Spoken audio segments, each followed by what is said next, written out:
Bon, la chaîne secrète, il est 8 heures du matin. Je suis levé depuis à peu près 5 heures et je pouvais pas attendre autant de temps. Le soleil est en train de se lever d'ailleurs. Pour faire cette vidéo, vous avez vu ce cadre qui est incroyable? C'est exactement en rapport avec la vidéo que je vais tourner aujourd'hui. Tout le monde me pose la question, pourquoi tu es revenu en France? Alors pour ceux qui ne me connaissent pas, je m'appelle Guillaume Duhan, je suis dans la tech depuis 15 ans. J'ai créé plusieurs petites entreprises qui ont fonctionné. Et j'ai passé beaucoup, beaucoup de temps à l'étranger. J'ai fini mes études à Londres, où j'ai fait Erasmus. J'ai eu la chance de faire Erasmus quand ça existait encore. Après, je suis parti vivre à Berlin, où j'ai travaillé dans le web. Puis après, je suis revenu en France. Puis après, je suis parti vivre au Portugal. Puis après, je suis parti vivre à Dubaï. J'ai aussi vécu beaucoup de temps aux États-Unis. Et en fait, je suis revenu en France depuis à peu près... ça fait combien de temps maintenant? Ça fait peut-être 1 an et demi et j'ai acheté cette maison dans le sud-ouest et je suis ravi. Il y a le soleil qui se lève, ça va être très beau. Bref, vous avez vu en plus, j'ai ces chevaux là qui sont juste autour de moi.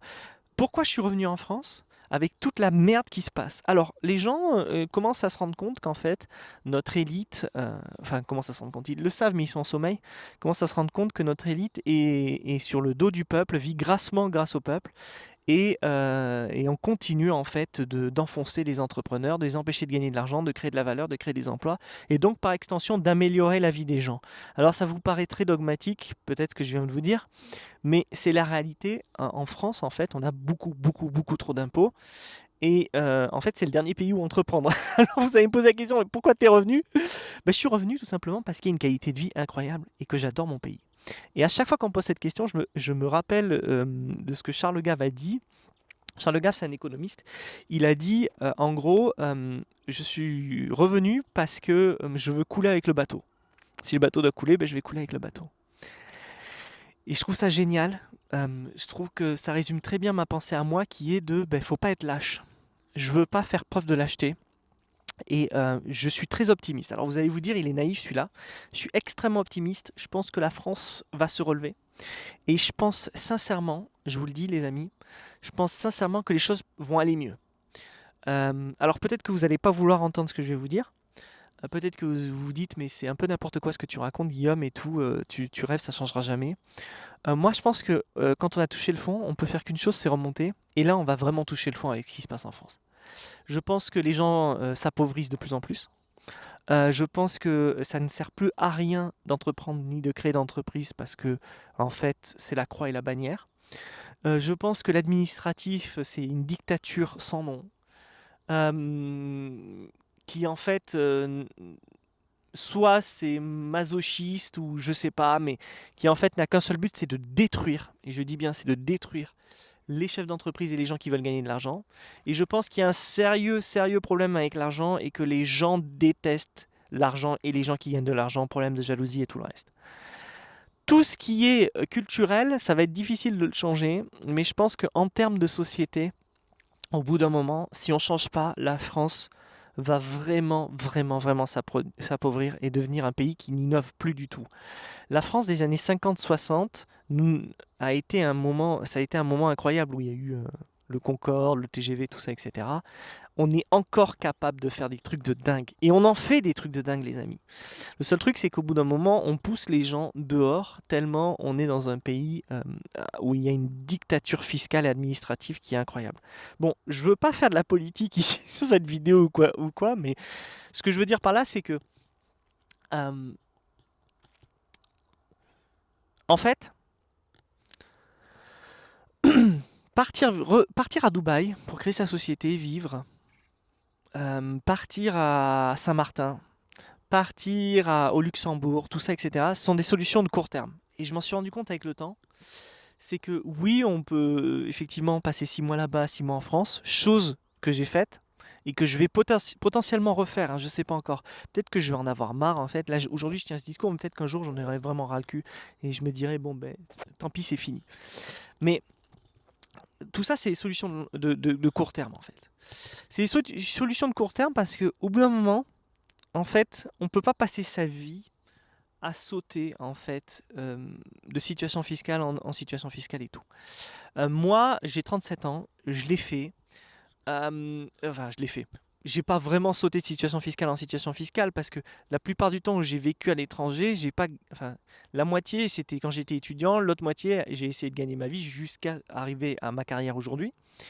Mais euh, je vais y arriver hein, à ce que je veux dire. C'est compliqué à processer, mais euh, fuir n'est jamais la solution. Même en entreprise, c'est la même chose. Dans mon bootcamp, c'est ce que j'essaye d'expliquer aux gens, c'est que vous vous trouvez des raisons en permanence pour ne pas faire les choses. Soit vous avez peur, vous dites il y a trop de risques, soit vous dites ben en fait je vais pas y arriver, soit vous vous dites je l'ai jamais fait donc je peux pas le faire. Et en fait je passe ma vie, si on peut appeler ça une vie de coach, coach de vie. Je déteste ce terme, mais malheureusement c'est comme ça que ça s'appelle. Je passe ma vie à dire aux gens, vas-y fais-le. Tous les jours. Tous les jours, c'est en fait, arrête de te poser des questions, arrête de dire ça, vas-y, fais-le. Saute sur l'occasion, crée ce truc, va jusqu'au bout. Et je pense qu'en fait, en France, c'est ce dont on a besoin. On a besoin, en fait, de se mettre un bon coup de pied au cul pour tout simplement faire les choses. Et moi, j'ai jamais eu de problème à faire ça en fait. J'ai jamais eu de problème à me mettre un coup de pied au cul pour faire les choses et à sauter le pas. Peut-être que c'est une part d'inconscient, peut-être que c'est une part de folie. Et il y a plein de gens qui me disent d'ailleurs, euh, Guillaume, tu fais ça, toi tu as de la chance, tu peux le faire parce que tu as une audience, parce que ci, parce que ça. Moi, j'avais rien du tout en fait hein, quand j'ai commencé, les gars. Je suis parti de zéro, j'avais pas d'audience, j'avais pas de réseaux sociaux, les réseaux sociaux n'étaient pas ce que c'était aujourd'hui. Je bloguais en 2006, 2007, 2008. Hein. Il y avait personne qui voyait mes articles. Je me souviens même d'une stat à l'époque. Mon blog avait vachement de succès sur Overblog, My Favorite Paper. Vous pouvez le retrouver, mais je parle de ça il y a 20 ans. Hein, parce qu'il avait 10 000 vues par mois. Je sais pas si tu vous rendez compte, c'est rien du tout 10 000 vues. Mais à l'époque, 10 000 vues, c'était énorme. Et bien avec ça comme stat, on disait que j'avais du succès et tout ça, etc. Bon, aujourd'hui, 10 000 vues, c'est rien du tout. Ces vidéos-là, elles font quasiment pas de vues. Elles font 20, 30, 40 vues. Bon, c'est parce que c'est le début aussi. Mais il faut attendre, il faut continuer, il faut travailler, il faut persévérer pour espérer changer les choses. Pour la France, c'est exactement pareil et je pense que je veux faire partie de ce processus. Je veux faire partie de ce processus où je suis dans mon pays, je suis chez moi. Regardez comme c'est beau, il y a ce cheval, il y a ce champ. Mes enfants, ils peuvent gambader, ils sont super, il y a de l'air frais et tout. C'est pas comme à Dubaï. À Dubaï, c'est top, mais j'étais dans une tour au 33e étage et mes enfants, ils étaient dans la pollution et tout le reste. Alors effectivement, il y avait 0% de taxes et tout le reste. Mais la vie était totalement différente. Pas que je n'aime pas Dubaï, j'ai adoré Dubaï. Ma femme aussi, on a adoré Dubaï tous les deux. Mais ici, c'est chez moi. Ici, c'est mon pays. Et aussi, il y a des trucs ici qui me plaisent qui ne sont pas à Dubaï. Et c'est en ça que je veux conclure, en fait, c'est que euh, si vous ne vous battez pas pour ce qui vous appartient, on vous prendra tout, les amis. On vous prendra tout. Et les gens qui nous gouvernent n'en ont rien à foutre de nous. Ils veulent juste nous pomper jusqu'au bout, jusqu'à ce qu'on meure, nous envoyer à la guerre et tout ce que tu veux. Et l'entrepreneuriat, par définition, c'est quelque chose de révolutionnaire. C'est quelque chose qui vous pousse à l'indépendance. Et moi, j'ai cette mentalité-là. Je me dis, bon, ok, je vais revenir en France, je vais payer 80% d'impôts, si ça marche bien. Mais c'est pas grave, je vais trouver une solution. Je vais pas adapter. Je vais mettre le curseur, tu vois. Je vais mettre le curseur pour pas trop me faire baiser, pour pouvoir bien vivre. Mais aussi, à la fois, je vais mettre le curseur pour essayer de faire bouger les choses à ma petite échelle. Ça peut être faire une vidéo, ça peut être en parler, ça peut être pour essayer d'éveiller les gens en fait. Et je sais qu'il y a, moi je suis personne, hein, mais je sais qu'il y a plein de médias, il y a plein d'influenceurs en ligne qui le font, qui sont en train de faire bouger les choses. Et j'espère vraiment, vraiment que ça va changer, je peux vous le dire. Euh, Ce qui n'exclut pas que je reparte vivre à l'étranger pour quelque temps, parce que j'ai décidé d'aller vivre à l'étranger pour quelque temps. Et c'est beaucoup plus sexy d'ailleurs de faire des vidéos quand on est à Miami ou quand on est à Dubaï, par exemple, ou à Singapour, que de faire des vidéos ici quand on est dans le sud-ouest de la France, je peux vous le dire. C'est pas du tout le même game. Euh, Faire des vidéos sur les réseaux sociaux, faire des tweets et tout, il faut que ce soit clickbait, c'est-à-dire il faut que ce soit sexy. Moi, je m'en fous, vous avez vu, j'enregistre comme ça.